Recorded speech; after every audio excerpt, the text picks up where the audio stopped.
우리 다 같이 기도하면서 부활절 넷째 주일 예배 하나님께 드리겠습니다. 도둑은 다만 훔치고 죽이고 파괴하려고 오는 것뿐이다. 나는 양들이 생명을 얻고 또 더 넘치게 얻게 하려고 왔다. 나는 선한 목자이다. 선한 목자는 양들을 위하여 자기 목숨을 버린다. 하나님 아버지, 그렇습니다. 이 세상과 마귀는 우리 영혼을 훔치고 죽이고 멸망시키려고 하는 것뿐입니다. 그러나 예수님께서 이 땅에 오셔서 우리 위해서 목숨을 내어주시고 우리의 생명을 구하실 뿐만 아니라 우리를 하여금 풍성한 삶을 살게 해주셨습니다. 하나님 감사와 찬양과 경배를 드립니다.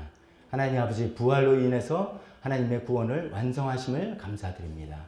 하나님 아버지, 우리 계속해서 부활절 주님 감사하며 영광 돌리는 예배로 드리는 중인데, 하나님 이런 하나님의 은혜를 우리 마음속 깊이 느끼면서 하나님께 온전히 올려드리길 원하오니 저희 예배를 받아주옵소서. 예수님의 이름으로 기도했습니다. 아멘. 다 같이 일어서서 찬송가 168장 찬송입니다. 찬송이 이제 예수님의 생애에 대해서 쭉 한 절 한 절 설명하는 그런 식으로 구성되어 있는 찬송입니다. 1절은 성육신에 대해서, 또 2절은 십자가 죽으심에 대해서, 우리가 3절을 건너뛰고 4절은 부활, 5절은 승천하심에 대해서 예수님의 한 면모 한 면모를 우리가 높여 찬양하는 찬양으로 드리겠습니다.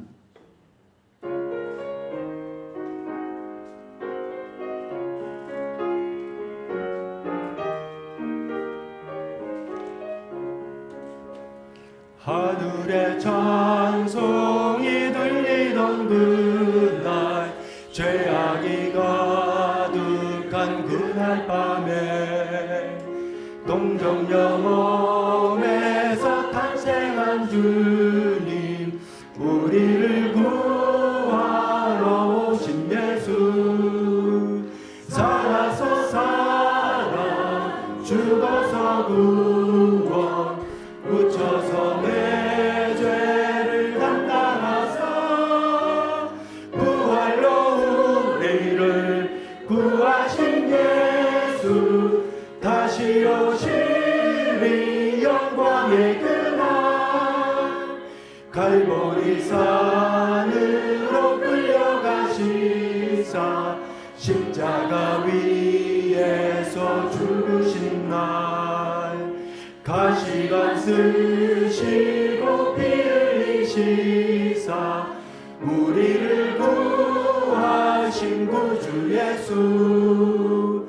살아서 사랑, 죽어서 구원, 묻혀서 내 죄를 담당하사 부활로 우리를 구하신 예수. 다시 오시리 영광의 그날.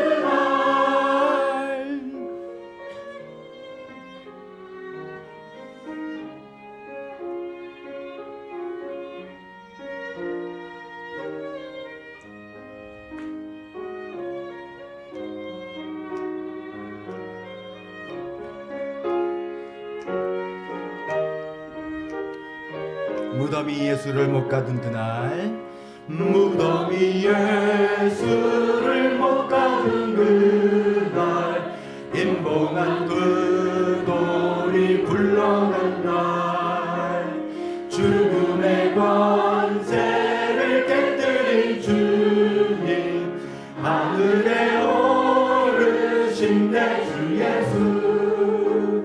살아서 사랑, 죽어서 구원, 묻혀서 내 죄를 담당하사 부활로 우리를 구하신 예수. 다시 오시리 영광의 그날, 천사장 다 발이 울리는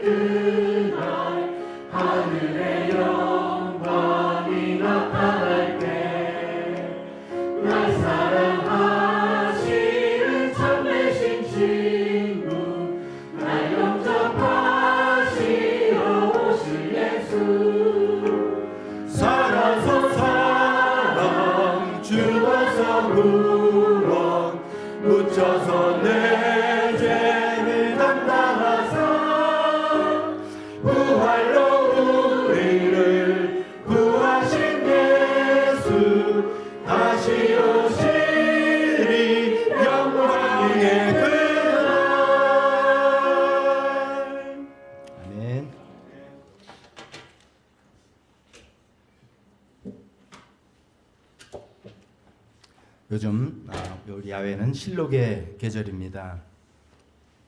실록 때문에 꽃가루 알러지로 고생스러운 것도 있지만 하나님의 아름다운 창조물을 우리가 보면서 감사가 저절로 나오는 그런 시즌입니다. 이럴 때에 맞춰서 하늘의 해와 달들아 소리 높여 찬양하자.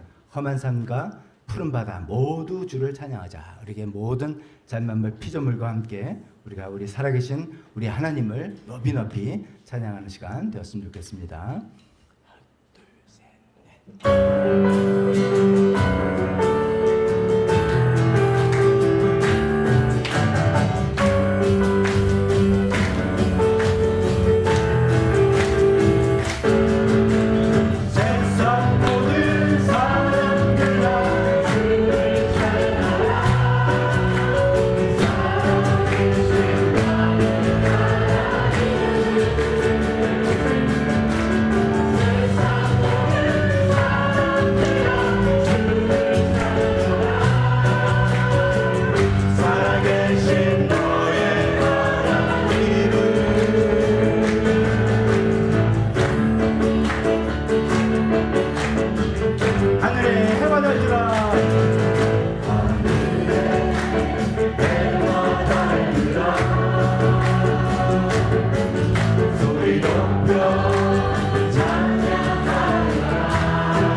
모든 피조물과 함께 하나님을 찬양하는데 그래도 우리 삶은 때로는 많은 어려움과 고난이 있습니다. 요즘 중동에서 일어나는 그런 일 때문에 아직도 전 세계가 어려움을 겪고 있습니다. 우리나라도 이런 것 때문에 더욱더 힘든 시간들을 많이 겪고 있습니다. 그뿐만 아니라 우리 삶 속에는 여러 가지 어려움들이 있을 때, 그러나 오늘 찬송을 통해서 하나님께서 우리에게 이렇게 말씀하십니다. 아무것도 두려워 말라. 주 나의 하나님, 내가 너를 지켜주겠다. 그러면서 우리는 주님이 나의 산성이시고 요새시고 소망입니다. 나의 힘입니다. 또 고백하는 그런 찬송 시간 되었으면 좋겠습니다.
부활절 넷째 주일을 맞이해서 하나님만이 우리의 산성이시고 요새시고 신이시다 고백하러 이 자리에 오신 모든 분들 주님의 이름으로 환영합니다. 오늘 주보를 통해서 교회 소식 나누도록 하겠습니다. 다음 주일 5월 세대 통합 예배로 드리겠습니다. 드리면서 또 가정의 달 행사합니다. 우리 어린 자녀들에게 또 교회에서 사랑의 선물도 주고 교회 어르신들에게도 선물 조그맣게 준비하겠습니다. 그리고 다음 주 특송은 단비 목장입니다. 원래는 이제 5월 달은 항상 우리 조일랜드 조이 코너가 특송하자 이렇게 몇 년 동안 하겠는데 단비 목장 지난번에 이제 다음 달로 미루면서 6월 달을 할까 했더니 이제 오세훈 형제 마지막이라서 그냥 이번에 단비 목장 하는 게 좋겠다 생각해서 이렇게 합니다. 5월 달 단비 목장, 6월 달 조일랜드 하면서 앞으로 하나씩 밀리게 되겠습니다. 다음 소식은 설교대 위치를 이동한다라는 광고입니다. 오늘 제가 이렇게 가운데 서 있는데 오늘 가운데 서서 진행하는 거 오늘이 마지막입니다. 다음 주는 어디 있냐?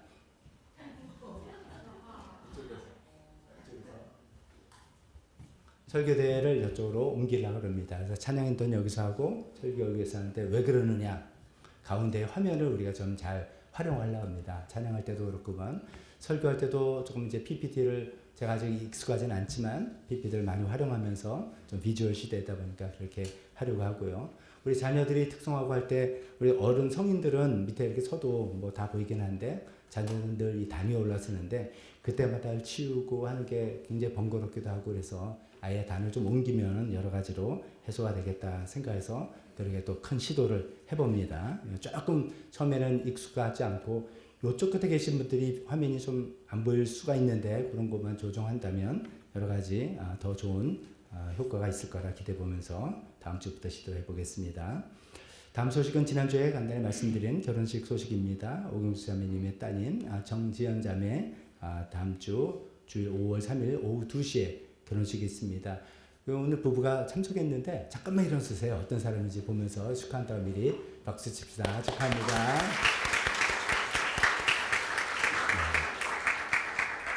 결혼식 장소는 우리 교인들 헷갈리지 말라고 지난번에 정지인 자매 했던 언니 했던 똑같은 장소 똑같은 그레이스홀 맞죠?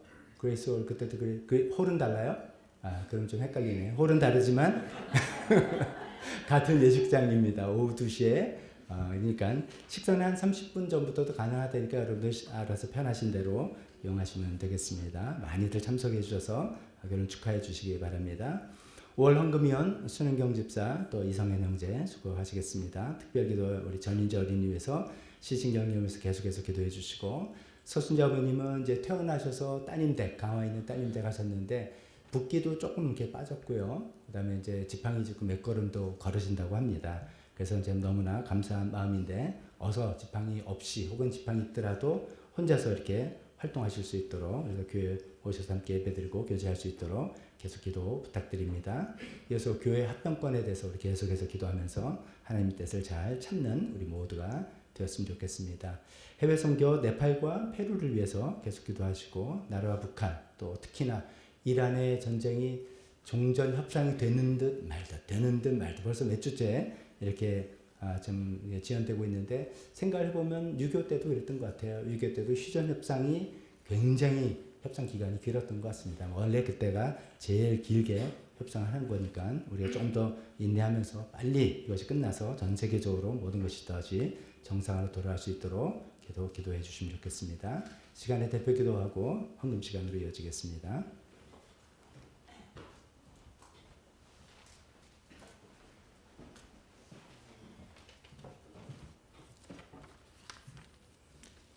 다 함께 기도 드리시겠습니다. 하나님 아버지 사망 근세를 이기시고 부활하신 부활절 넷째 주일에 함께 모여 예배 드릴 수 있게 해주심에 감사드립니다. 우리 인생 최고의 날은 나의 힘과 노력으로 거룩해져서 하나님의 인정을 받는 것은 불가능하다는 것을 성령님의 도우심으로 깨닫는 날입니다. 오직 믿음으로 의롭다 함을 입은 하나님의 자녀로서 하나님의 절대 주권을 인정하며 나의 존재 자체로서 하나님의 무한하신 사랑을 받고 있다는 사실을 깊이 느끼게 하옵소서. 지난 주일 말씀을 통해 내 장마틀을 넓히라는 사명을 주심에 감사드립니다. 지난날의 수치와 정체기를 뒤로하고 이제는 하나님의 기쁨인 헵시바로서 영광스러운 미래를 향해 나아가게 도와주시옵소서. 진행 중인 교회 합병 과정에 우리 안의 기독권과 고정관념을 내려놓고 마음의 휘장을 넓히시옵소서. 모든 리더십에게 새 힘을 주셔서 예수님의 사랑과 긍휼로 성도들을 품게 하시고 두 공동체가 하나 되어 더 많은 영혼을 구원하고 성장케 하는 복음의 통로가 되게 하시길 원합니다. 건강과 물질적 필요가 있는 분들 먼저 그의 나라와 의를 구할 때 모든 것을 채워주심을 경험토록 하소서. 전윤재 시신경련 서순자 어머니 재활을 비롯한 치유가 필요한 지체들에게도 이미 하나님의 은혜가 임하였고 나았음을 선포합니다. 오경숙 자매님 딸 정지은 자매의 결혼식도 축복하여 주시고 믿음의 가정으로 성장할 수 있기를 원합니다. 군복무 중인 신규윤과 박시영, 유학 준비 중인 오세준의 악기를 선하게 인도하여 주시옵소서.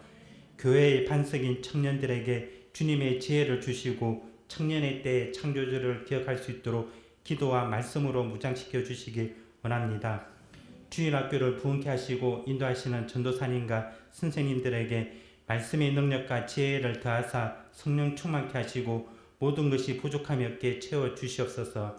자녀들 신앙뿐만 아니라 모든 생활의 근본은 가정에 있기에 예배와 기도에 힘써 세상과 구별된 가정이 될 수 있도록 도와주시옵소서. 해외 선교를 위해서 기도드립니다.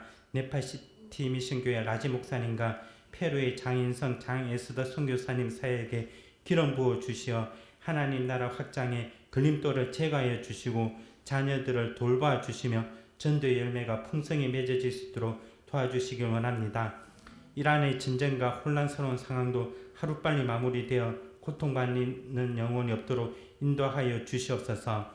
한반도 평화와 북한의 지하교회를 보호하시고 하늘꿈학교에도 주님의 선하심과 자비하심으로 돌봐주시길 원합니다. 앞으로 있을 지방선거에 주님께서 개입하여 주시고 위정자들이 하나님을 경외하며 나라를 다스리게 하시고 동성애와 차별금지법을 막아 저희 자녀들과 가정을 지켜주시옵소서. 각 목장의 선한 목자 되신 예수님의 몰하신 사랑을 베풀어 주시고 목자 목녀가 지치지 않고 독수리가 날개치며 올라간 것 같이 힘과 능력을 더하여 주시옵소서. 성도 간의 교제와 삶의 나눔을 통해 영적 육적인 축복도 배가하여 주신 은혜에 감사드립니다. 하나님께서 우리에게 주신 것은 두려워하는 마음이 아니요 오직 능력과 사랑과 절제의 영을 주셨습니다. 저희가 말과 혀로만 사랑하지 않고 행함과 진실함으로 하며 주님의 은혜를 충분히 누리고 성령 충만한 삶을 살아 모든 문제의 해결책인 기도에 힘쓸 수 있도록 인도하여 주시옵소서. 오늘 말씀 전하시는 박덕주 목사님께 성령의 기름을 부어주시고 하나님의 세계로의 초대 말씀이 선포될 때 주님의 음성을 듣고 변화하는 시간이 되고 신앙이 삶으로 나타나 하나님을 영화롭게 하기를 원합니다.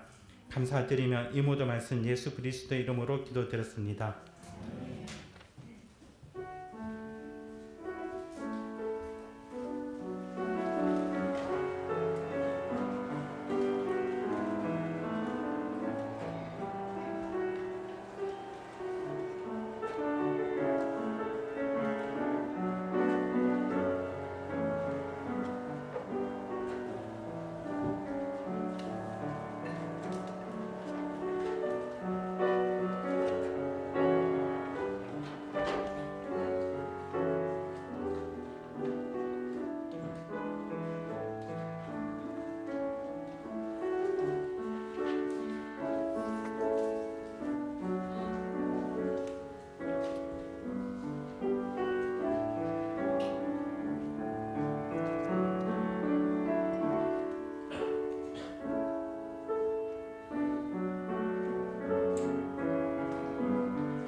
봉헌기도 하겠습니다. 하나님 아버지, 오늘도 저희가 주님 앞에 나와서 물질 드립니다. 하나님께서 우리에게 전부를 주셨습니다. 하나님 고귀한 아들 독생자 예수의 생명을 저에게 주셨습니다. 하나님 아버지, 우리 삶은 또 주님께서 다 지켜주셨음을 우리 이 시간에 고백합니다. 주님을 사랑하는 마음으로, 주님을 신뢰하는 마음으로 물질 드리오니 하나님 아버지, 주님 이것을 받아주셔서 하나님 나라에 귀하게 사용하여 주시옵소서.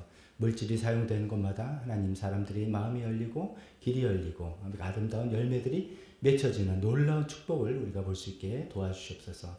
하나님, 우리가 주님께 드리는 것은 물질이었지만 하나님의 놀라운 역사가 일어나는 것을 바라볼 수 있는 축복을 허락하여 주옵소서. 모든 말씀 예수님 이름으로 기도했습니다. 아멘.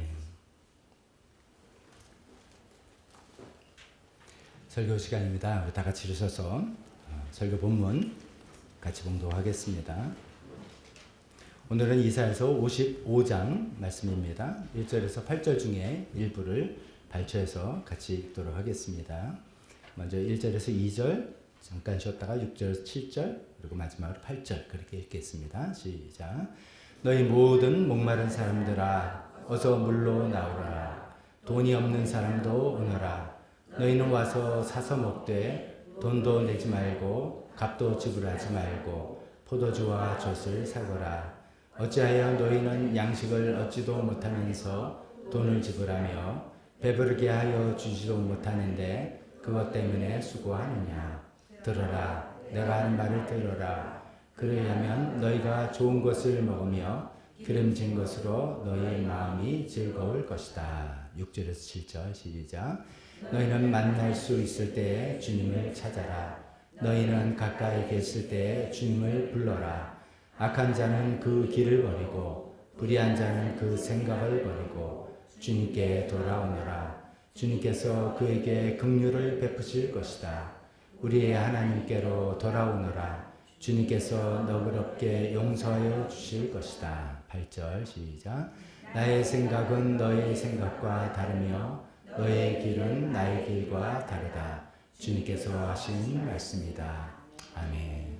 기도하겠습니다. 하나님 아버지, 만날 수 있을 때 주님을 찾으라. 가까이 계실 때 주님을 부르라 하셨습니다. 하나님, 주님의 음성을 듣는 시간입니다. 주님의 말씀을 듣는 시간입니다. 우리 설교를 통해서 우리에게 말씀하시고 우리를 불러주시는 하나님의 그 초대를 듣는 저희가 되기를 원합니다.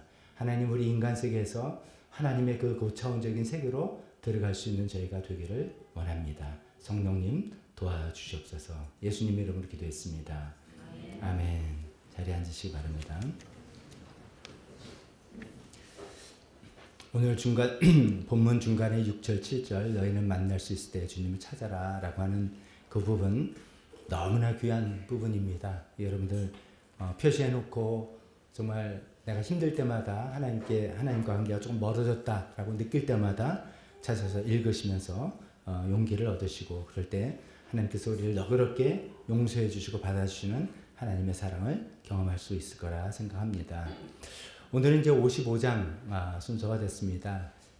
올해 이제 작년은 작년이고 올 초에 들어가면서 들어서면서 이사야서를 40장서부터 이제 시작했습니다. 여러분들 매주 설교 들으면서 다 은혜가 되고 기억이 남는 부분 많지만 제 입장에선 두 군데가 제일 인상이 깊고 참 좋다고 생각했습니다. 작년 첫 주일 예배 때 40장을 시작하면서 위로하라라는 말씀이었습니다. 내 백성을 위로하라는 하나님의 말씀을 듣고 우리가 한 해를 시작했습니다. 그러면서 하나님께서 광야의 길을 내시겠다라고 하셨던 그 말씀을 붙들고 우리가 여기까지 왔습니다.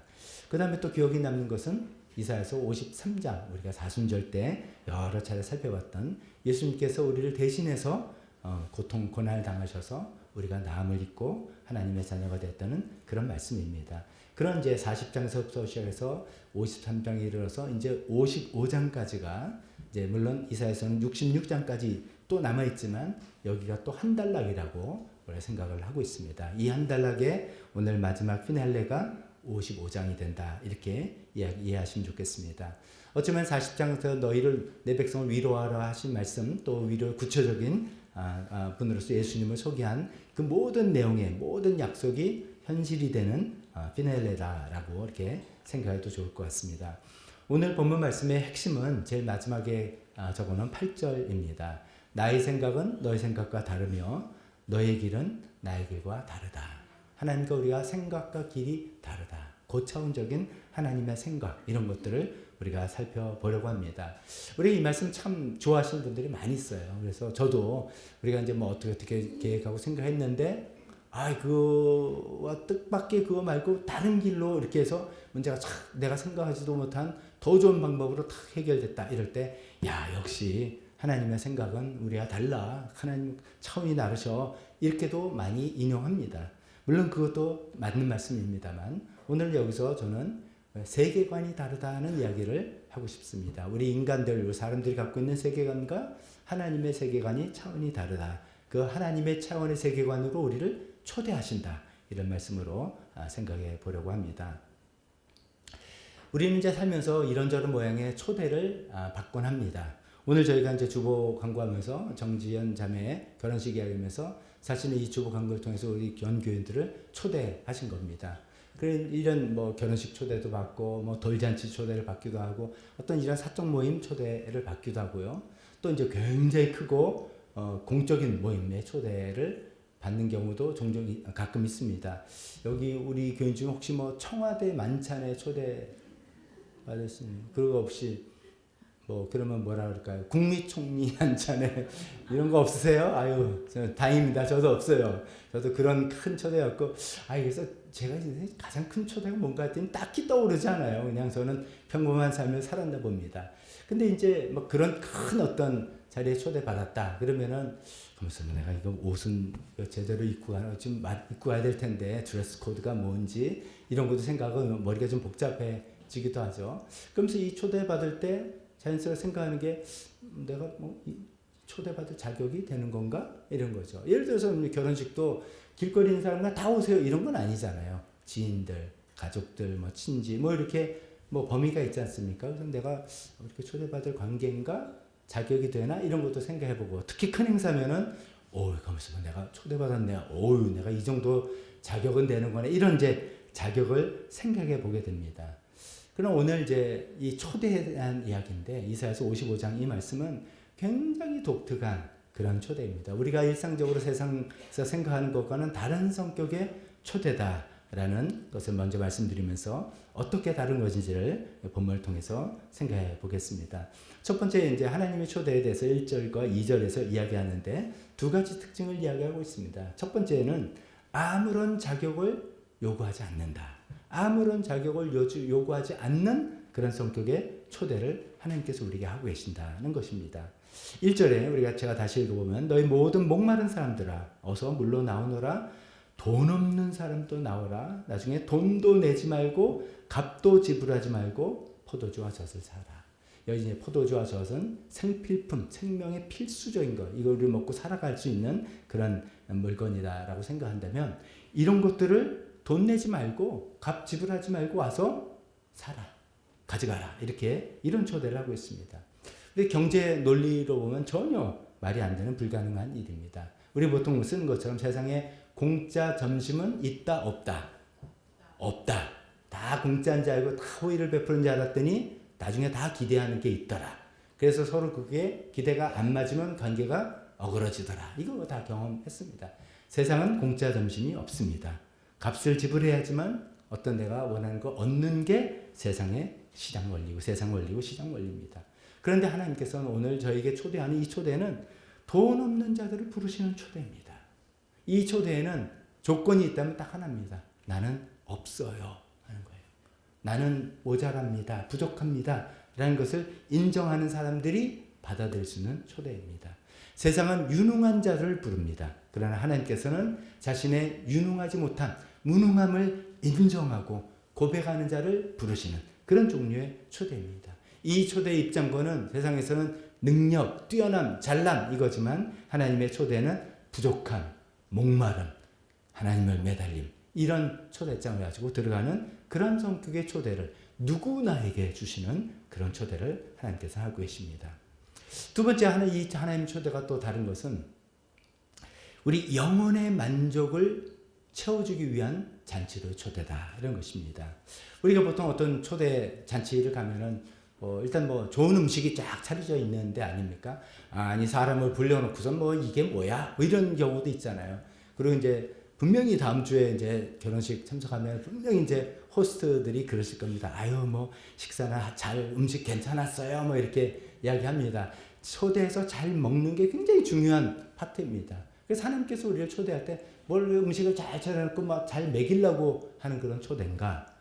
또 어떤 초대는 멋진 공연, 갈라쇼가 있고 뭐 그런 의리의리한 그런 컨퍼런스가 있고 그런 것인데 그런 것인가? 하나님은 그런 성격의 모임 초대를 하는 게 아닙니다. 하나님은 우리의 영혼의 만족, 영혼을 채워주시기 위해서 이 잔치를 만드시고 초대를 한다라고 이야기하고 있습니다. 2절에 계속해서 하나님이 너희는 어찌하여 양식을 얻지도 못하면서 돈을 지불하며 배부르게 하여 주지도 못하는데 그것 때문에 수고하느냐. 여기서 단순히 먹는 음식과 육적으로 배부르는 게 아니라 우리 영혼의 양식, 영혼의 만족 이런 것들을 이야기하고 있는 것입니다. 사실 우리는 누구나 다 살아가면서 뭔가 그 깊은 곳의 만족을 추구하면서 살아가고 있지 않습니까? 뭐 그걸 위해서 돈도 있어야 되고 그걸 위해서 집도 있어야 되고 그걸 위해서 나 차도 있으면 좋겠고 그걸 위해서 무슨 세상의 지위도 있으면 좋겠고 지위도 뭐 사람들이 인정해줘요. 다 이런 건데 이런 걸 통해서 내가 만족한 삶, 내 영혼의 만족을 위해서 살아가는 거 아니겠습니까? 그걸 위해서 우리는 애쓰고 수고하고 시간과 에너지를 다 이제 거기에 기울이는데 그것을 이제 돈을 지불한다 이렇게 표현하고 있는데 우리가 이제 살아보니까 그것들 가지고 내 영혼의 진정한 만족이 이루어지지 않는다. 채워주지 않는다. 마치 사람들이 그렇게 표현하죠. 그 세상의 어떤 물질적인 것, 사회적인 지위나 이런 모든 것들로 만족을 얻으려 하는 것은 마치 다시 마시면 목마른 바닷물을 마시는 것 같다라는 얘기죠. 갈증만 더하는 그런 것이다 하는 거죠. 하나님께서 여기 너희 그런 수고, 그런 헛수고 더 이상 하지 말고 내가 진정으로 너희 영혼을 만족시켜주는 그런 잔치를 베풀어 놓고 거기 초대하니까 너희가 와서 그것을 먹고 너희 기름진 것으로 채우라 라고 이야기하시는 겁니다.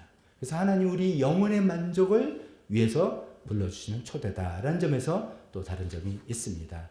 이렇게 하나님께서 부르신 초대는 우리의 우수함, 우리의 탁월함이 아니라 우리의 부족함을 인정하는 모든 사람에게 주어지는 초대고 두 번째 우리의 영혼을 살리는 그런 초대다라고 생각을 해보게 되었습니다. 자, 그러면 두 번째로 생각할 것은 하나님 초대가 그런 건데 하나님께서 초대해서 이끌어 가시는 세계가 대체 어떤 세계인데 그런 건가라는 것을 생각해 보겠습니다. 오늘 제가 핵심 구절이 8절이라고 말씀드렸습니다. 나의 생각과 하나님께서 하신 말씀이 나의 생각은 너희 생각과 다르고 너희 길은 나의 길과 다르다.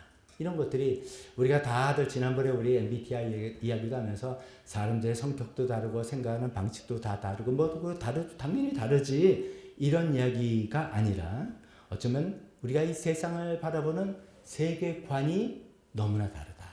인간들이 바라보는 세계관과 하나님께서 바라보시는 세계관이 너무나 다르다. 이런 이야기를 하고 있는 것입니다. 우리가 살아가는 인간의 세계관이 뭔가 생각해 보면 규칙 기반의 세계다. 이렇게 한번 이야기해 보겠습니다. 규칙을 기반으로 돌아가는 세계다 하는 거죠. 어떤 작동 원리와 규칙을 딱 정해놓은 거예요. 그래서 그 작동 원리와 규칙을 잘 수행하는 사람들은 어떻게 돼요? 칭찬받고 상받고 승진하고 올라가는 것입니다. 작동 원리와 규칙을 잘 만드는데 그것을 잘 못하고 잘 아는 사람은 어떻게 됩니까? 인정 못 받고 벌을 받고 밀려나는 그런 것입니다. 자, 그런 규칙을 해서 잘하면 상 받고 못하면 벌을 받는 또 내가 행한 대로 대가를 받고 내 그 대가로 얻은 자격만큼 대우받는 그런 세상을 우리가 살고 있습니다. 이것이 잘 작동될 때 이런 규칙 기반이 원리가 잘 작용될 때 좋아할까요? 안 좋아할까요? 좋아합니다. 우리가 그런 사회를 뭐라 하냐면 공정사회라고 부릅니다.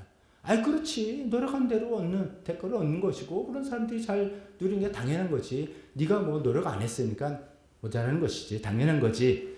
근데 어떤 사람은 노력을 제대로 안 한 것 같은데 이렇게 돈을 많이 벌고 높은 지위에 올랐다. 그럼 우리가 그걸 뭐라 합니까?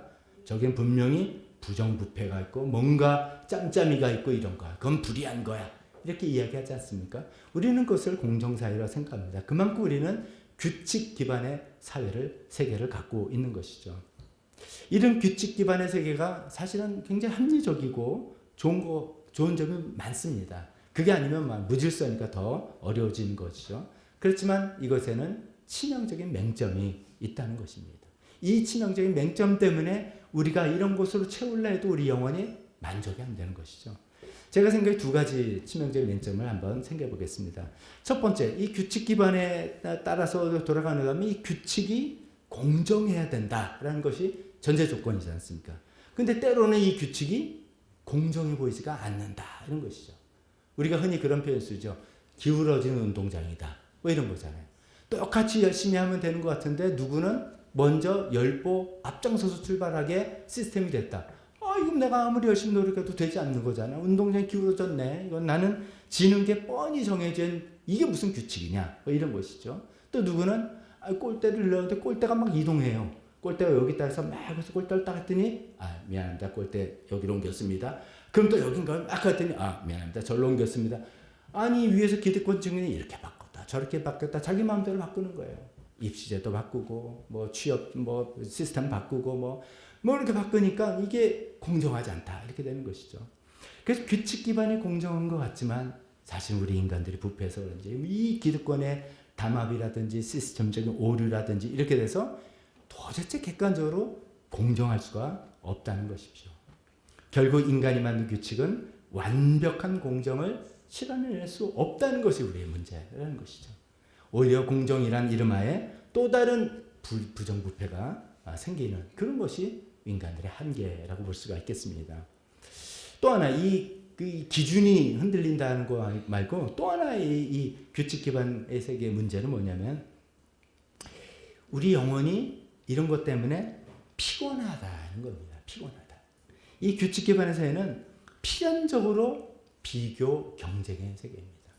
결국 이게 뭐냐면 너의 가치를 입증해봐 이겁니다.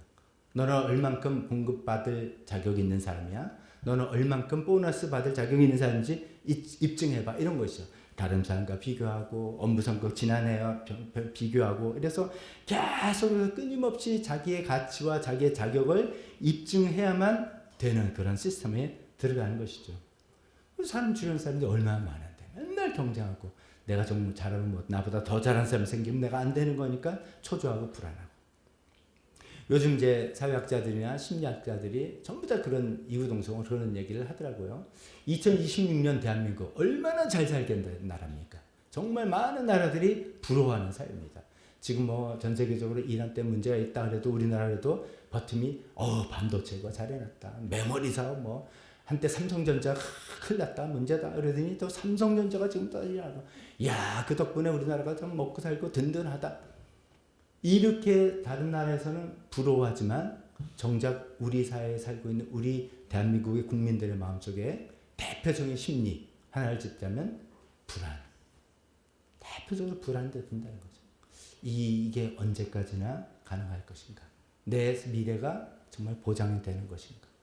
이거는 뭐 인생은 앞날을 알 수 없다라는 어떤 기본적인 그런 걸 떠나서 현대인들의 기본 보통 심리에 불안이 가장 쌓여 있는데 그 가장 원인 중에 하나, 근본 원인 중에 하나가 우리가 살아가는 이 세상이 이런 규칙 기반의 사회에서 끊임없이 비교하고 경쟁을 하게끔 만드는 사회를 우리 스스로 만들어놔서 그 안에서 경쟁하기 때문에 오는 그런 불안이라고 생각합니다. 그래서 성공한 사람은 유행이 성공한 사람은 아무래도 우쭐해지고 교만에 빠지기 쉽고 거기서 실패한 사람은 자괴감에 빠지기 쉽은 그런 생각이죠. 지난전에 이제 어쩌면 제가 이 말씀 드리면서 이거 맨날 똑같은 소리를 내가 하고 있는 건가? 이런 생각이 듭니다. 여러분 똑같은 설교 계속 들으시는 거라고 느껴지세요? 아니 사실은 뭐 생각은 그거예요. 나와 너 나와 그것 이거잖아요.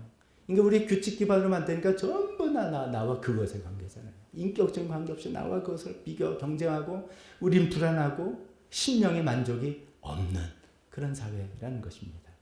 이게 우리 인간의 사회예요. 근데 하나님께서 우리를 초대하려는 사회는 다른 종류의 사회다. 어떤 세계냐? 관계 기반의 사회다. 관계 기반의 세계로 하나님께서 우리를 초대하신다는 거죠. 관계. 생명의 삶, 수련 귀에 못이 박히도록 신앙생활의 가장 중요한 게 뭡니까? 정말 믿음, 사랑, 전도 아닙니다. 관계.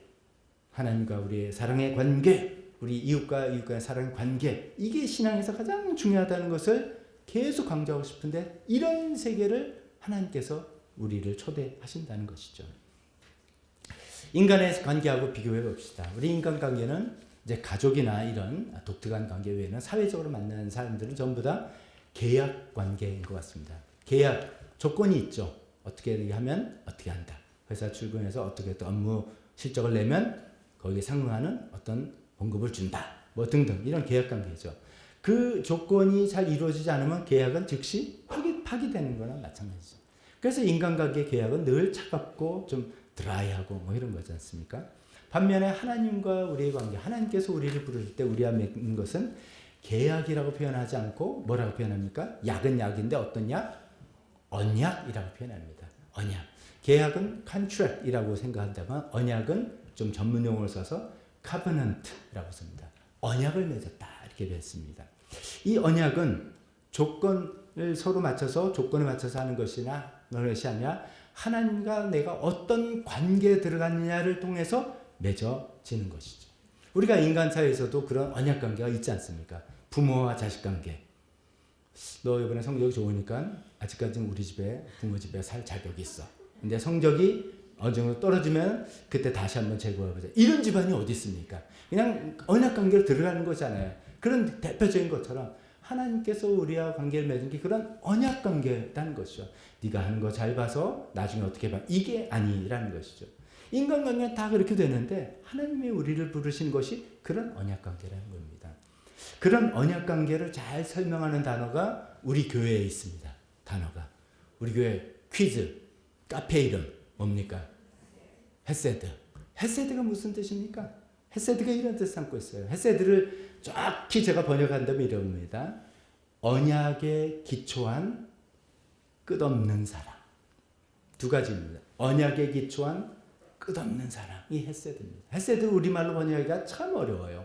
그래서 사랑이라고 번역하기도 하고 인내하신 구세주 인내라고 번역하기도 하고 자비라고 번역하기도 하고 성경에서 여러 가지 번역했습니다.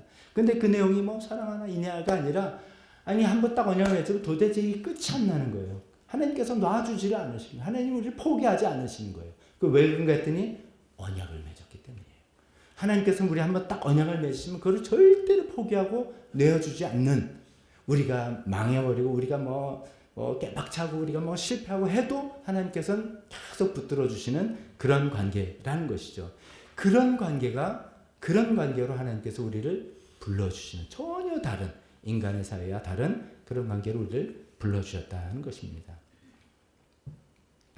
세상은 우리가 이제 세상 살면서는 또 몇 가지 비교해보면 끝없이 우리가 이런 질문에 대답했죠. 내 가치를 어떻게 입증하지? 나의 가치를 어떻게 입증하지?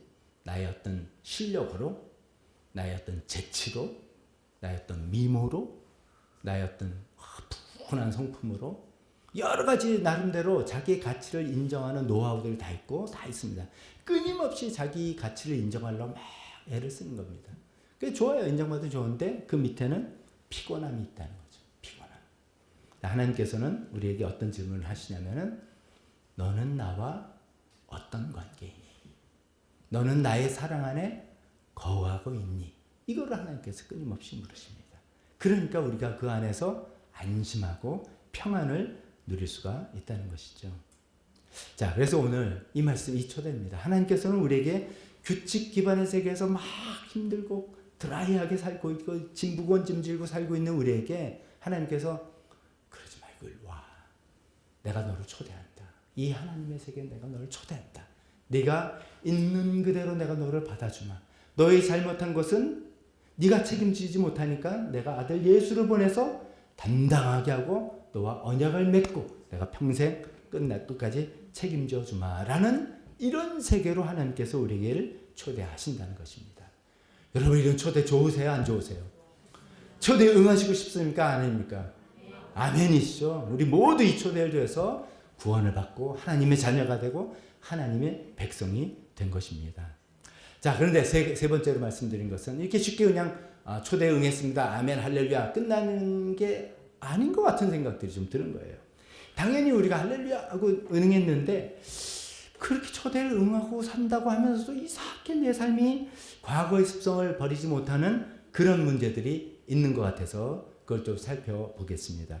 과거에 이 습관을 버리지 못하고 좀 양극단으로 치우치면 안 되고 가운데 올바른 길을 가자, 이런 취지의 말씀입니다.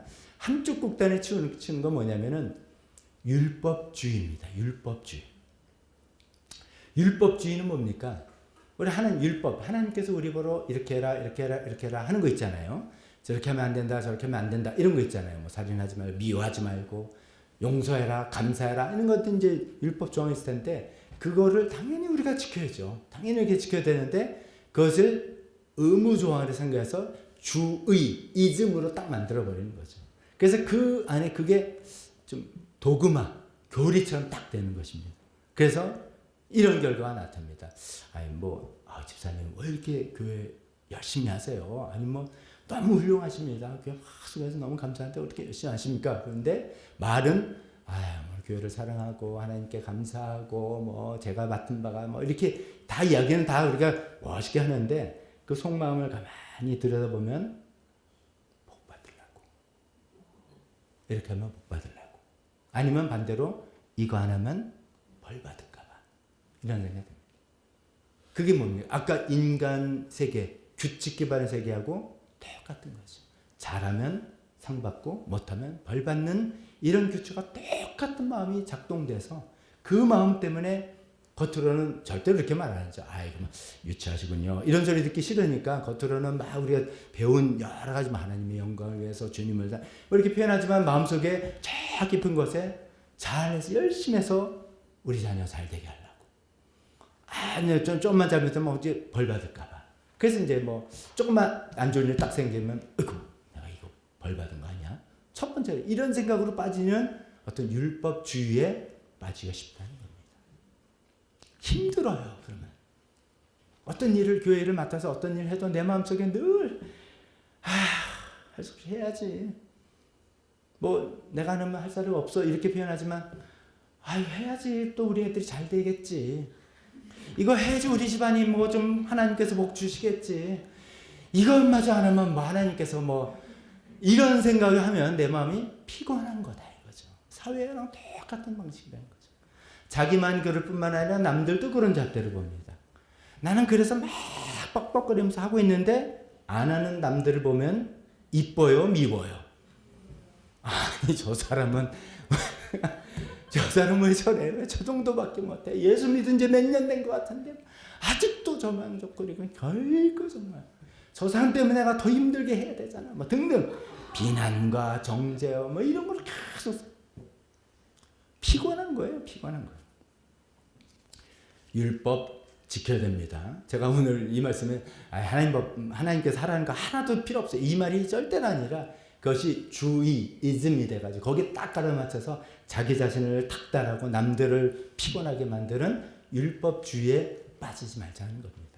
머리로는 하나님의 초대에, 이 하나님의 세계 초대에 응했다고 하면서도 몸은 계속해서 율법주의로 돌아가는 피곤한 인생 되지 말자고 말씀드리겠습니다.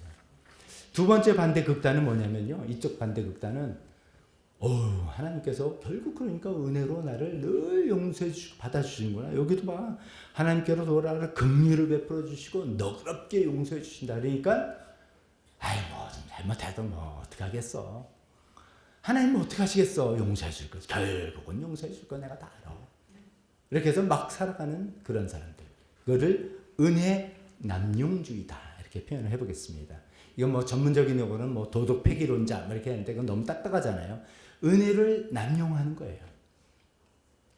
우리가 인간적으로도 인간 사회에서도 그렇잖아요. 이제 호의를 베풀어 주는데 좀 고맙다고 하다가 호의가 계속되면 그 유명한 그 영화 대사 있던데 호의가 계속되면 권리인 줄 안다.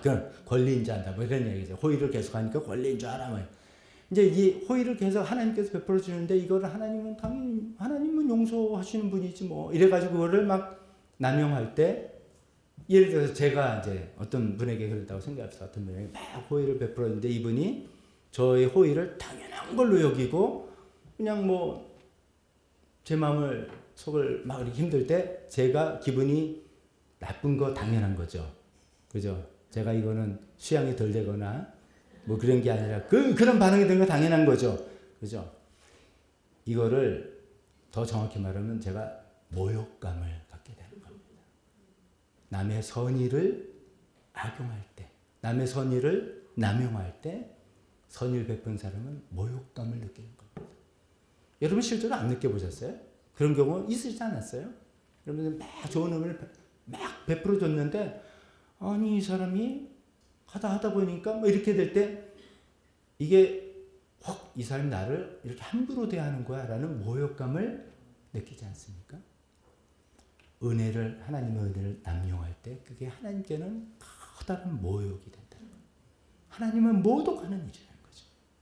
근데 우리는 하나님은 용서해 주신 분이고 하나님 널리 하시는 거니까 와의 말씀은 그렇게 하지만 성경에 이렇게 써 있지만 뭐 그거 다 지킬 수 있는 사람은 어디 있겠어. 그냥 적당히 알아서 사는 거지 라고 막 그렇게 할 때 하나님의 그 은혜를 우리는 남용하는 것이고 하나님께 모욕하는 그런 무서운 행위다라는 것입니다. 그래서 율법주의에 빠져도 빡빡하게 가도 안 되고 은혜를 막 남용해가지고 막 에이 그런 게 어딨어 하고 하는 것도 하나님을 모독하는 정말 우리가 올바르지 않은 반응이다 말씀드린다면 진정으로 우리가 해야 될 반응은 뭐냐? 회개예요, 회개. 우리가 잘 아는 회개라는 단어입니다. 7절에 이렇게 아까 제가 은혜스러운 구절이라고 말씀드린 그 구절입니다. 악한 자는 그 길을 버리고 불의한 자는 그 생각을 버리고 주님께 돌아오너라. 악한 자는 그 길을 버리고 불의한 자는 그 생각을 버리고 주님께 돌아야 된다. 주님께 돌아오는 회개해야 된다.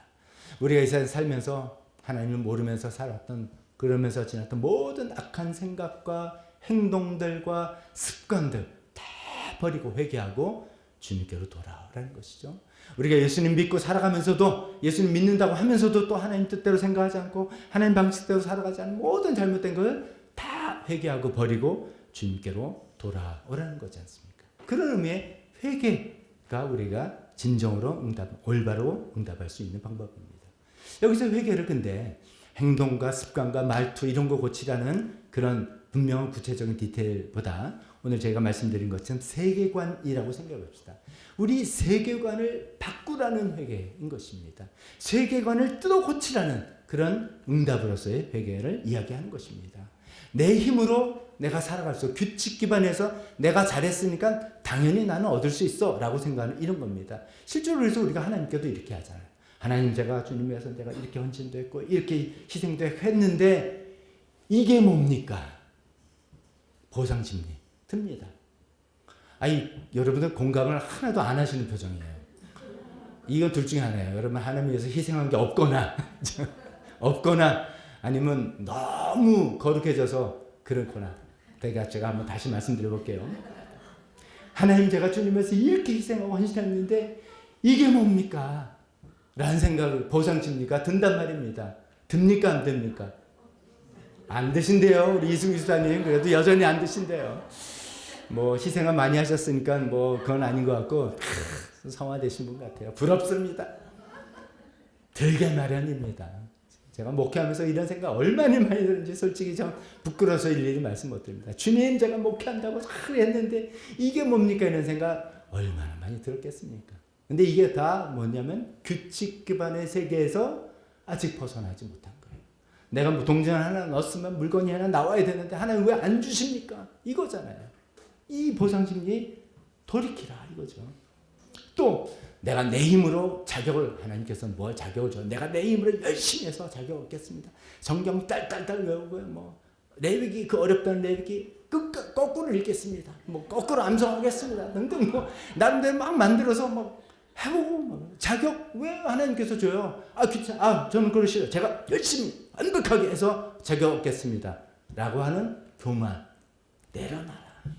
인간 대 인간 내로는 우열이 있지만 하나님은 저기 높으신 분 어떻게 거기 뛴다고 하느냐. 아예 그냥 하나님 앞에는 겸손 하나님 앞에 자기 낮아진 이거밖에 없는데 계속해서 자격을 스스로 얻겠다는 그런 교만 그 세계관에서 돌이켜라 하는 것이죠. 하나 더 이야기하면 하나님 저는 저 사람보다는 낫죠. 아까 율법주의로 비교 그래도 저 사람보다는 제가 낫지 않습니까? 저 사람 주일 몇 번 빠지더라고요. 저는 주일 예배 안 빠져요. 뭐 등등 저 사람 뭐 어떻게 하고요. 뭐 어떻게 하고. 그러면 비교. 참 우리 비교해서 우리가 좀 비교를 안 할 수가 있을까요? 비교는 저는 그래요. 비교를 안 할 수는 없다라고 생각합니다. 이거는 그냥 본성처럼 되는 것 같은데 비교 의식에 빠지지 않을 수는 있는 거죠.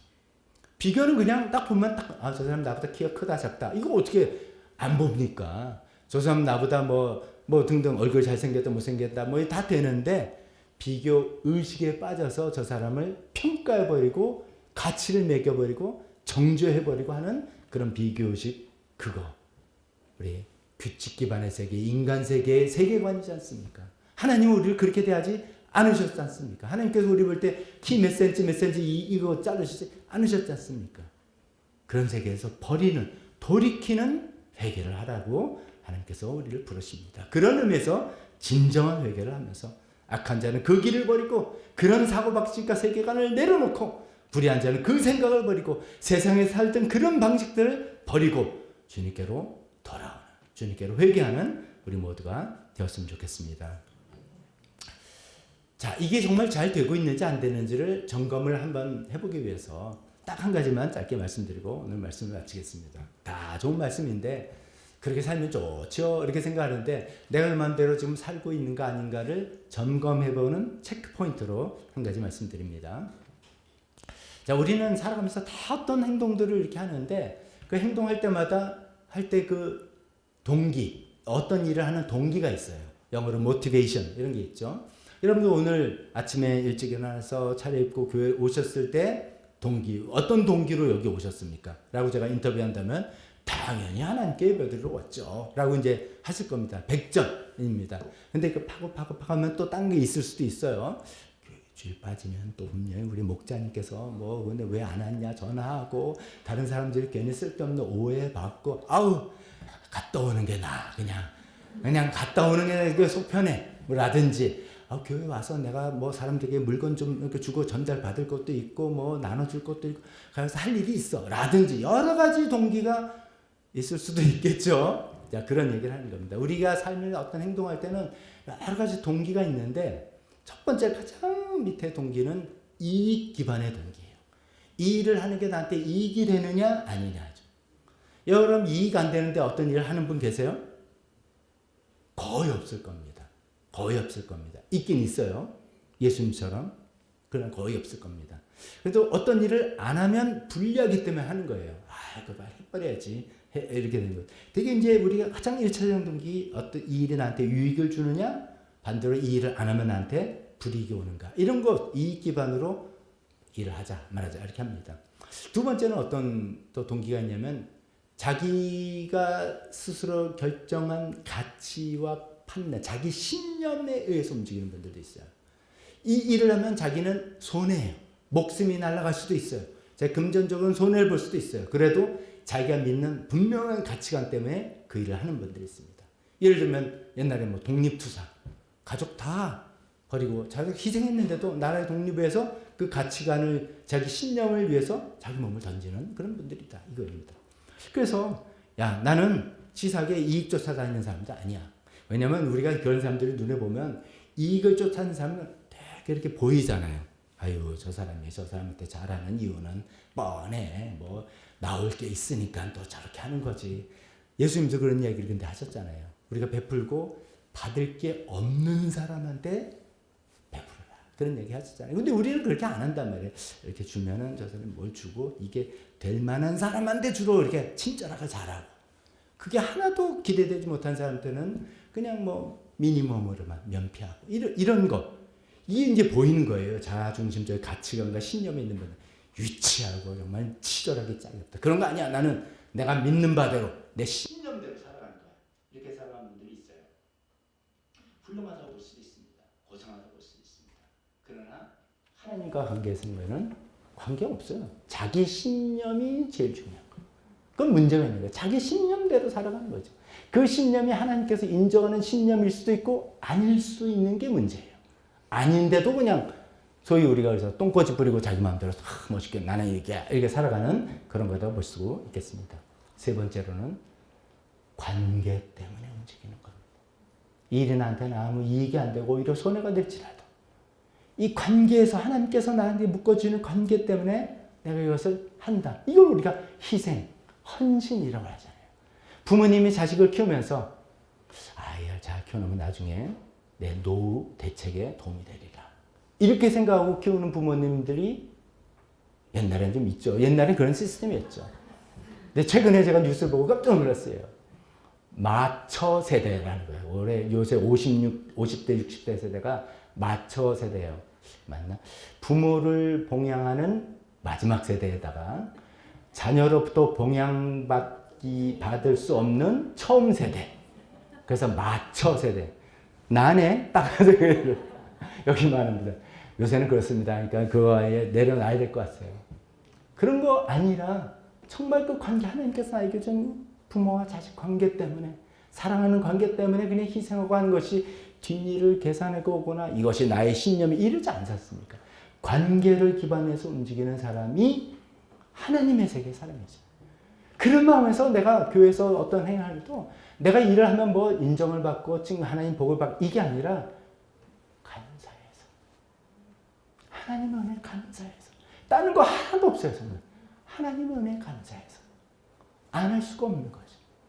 이거 하면은 교회에서 인정받고 내가 뭐가 되고 뭐 이런 게 아니라 하나님 은혜 감사 마음에 그 관계 때문에 내가 어떤 행동을 하는 사람이라면 그것이 정말 내가 정말 하나님의 세계에 들어간 사람이다. 이렇게 말씀드릴 수 있고 그런 관계로 인해서 하나님뿐만 아니라 주변 사람과 그런 관계를 맺을 때 내가 베풀어서 뭐 반대로 받을 거 하나도 없어도 하나님께 주신 사랑을 내가 흘려보내야 되겠다고 생각하는 그런 사람이 될 때 내가 하나님의 세계에 들어간 사람이라고 점검해 볼 수가 있겠습니다. 여러분들 동기를 한번 점검해 보세요. 나는 주로 이게 이익이 전혀 없는 건 아닌데 나는 주로 이익만 쫓아다니는 사람인가? 그것만 하고 없으면 안 하는 사람인가? 나는 자기의 신념에 의해서 움직이는 사람인가? 아니면 나는 하나님께서 맺어주신 관계에 의해서 움직이는 사람인가? 이 3단계로 나아가는 우리가 되었으면 좋겠습니다. 말씀 맺겠습니다. 하나님께서는 지금도 우리를 초대하고 계십니다. 6절에 너희는 만날 수 있을 때 주님을 찾아라. 너희는 가까이 계실 때 주님을 불러라 하십니다. 하나님께서 우리에게 이 설교를 듣고 우리는 하나님 앞에 나올 때는 이 음성을 통해서 이 말씀을 통해서 우리를 초대하고 계신 겁니다.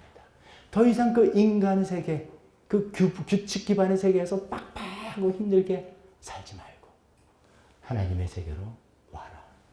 이 안에서 은혜를 누리면서 하나님과 관계 안에서 풍요롭게 살면서 여기서 변해 나가자라고 우리를 초대하십니다. 우리 많은 심리학들, 사회학자들 다 경험했습니다. 우리 사람은 어떻게 변하느냐? 외부의 규칙으로 절대 변하지 않는답니다. 외부의 어떤 내적의 동기부여가 됐을 때 변한다고 합니다. 하나님과 관계 안에서 내가 하나님의 사랑을 받고 내가 그때 내적으로 동기부여돼서 변해 나가려 애쓰고 성령님께서 도와주심을 통해서 하나님 이 세계에 살아가는 멋진 사람으로 날마다 변해나가는 우리 모두가 되시기를 주님의 이름으로 축원합니다. 기도하겠습니다. 우리 반주해 주실 때 오늘 주신 말씀 중에 여러분에게 마음에 와닿는 거 있으면 성령님께서 하신 말씀이다 생각하시고 그 하나 붙들고 기도하면서 주님께 대화하시고 어떻게 변해야 될 것과 어떻게 도움을 구할 것을 기도하는 시간 가졌으면 좋겠습니다. 기도하겠습니다. 하나님 아버지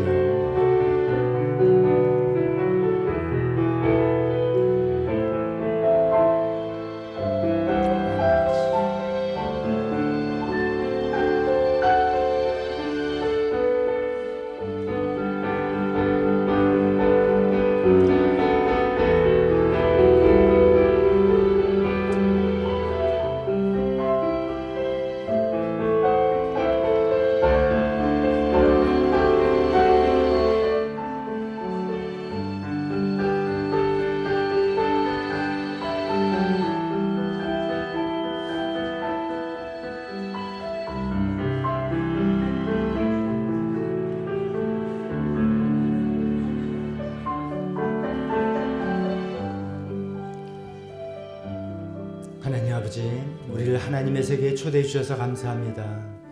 우리는 이 인간 세계에 정말 규칙 기반의 사회에서 살면서 힘들고 빡빡하게 살아나라고 지쳤습니다.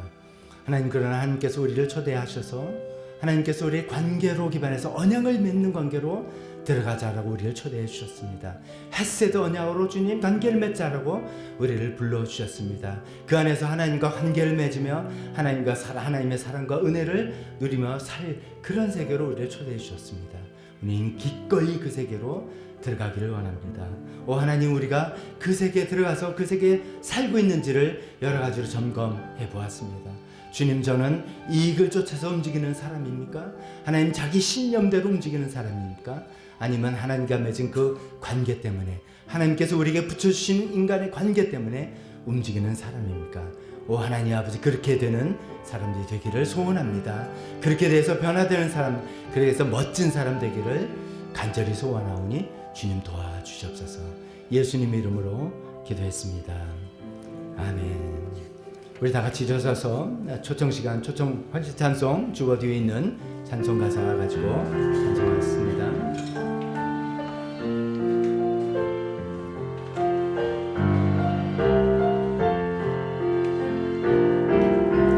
당신의 겸손함, 당신의 거룩함, 당신의 정직함 우리에게 보이사.